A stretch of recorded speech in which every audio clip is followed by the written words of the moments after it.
Kape tayo, guys. Kape. Nag-live ka na naman? Hmm? Nag-live ka? Hindi, video lang.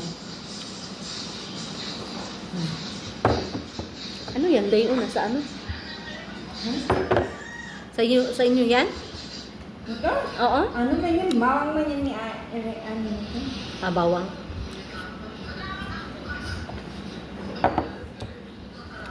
Bukas mo na natin kainin. Masarap siya kasi marami yung ano ba, laham.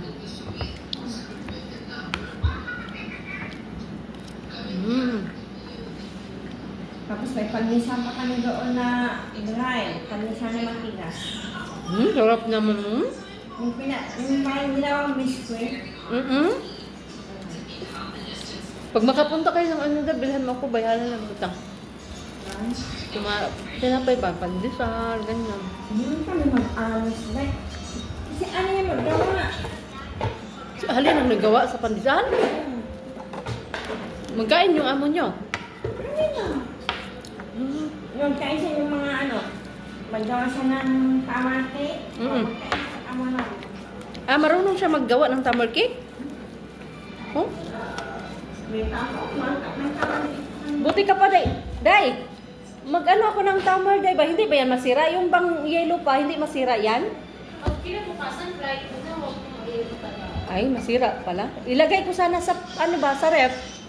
Okay, din.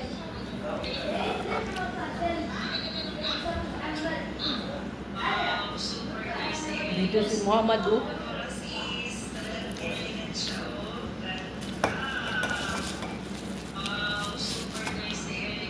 Three months naman lang, Day. Di yan masira. Ay, masira. Ha? Pwede na. Ilagay man sa ref. Yung yellow pa ba lahat? Pwede masira.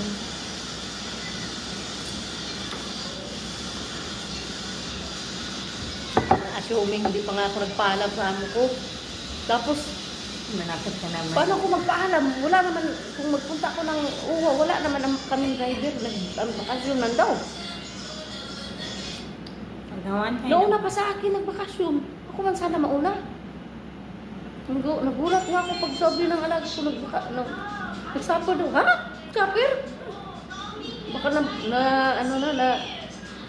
Basta siya. Kasi wala magtaas eh.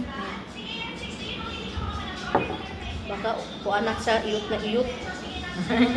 Umaw na Uy, matawag pa naman ako doon pag mag-uwi yung siya rin. Buntis talaga asawa niya. Kanawa niya, buntis. Kabid pa na. Sabi niya, tamas nag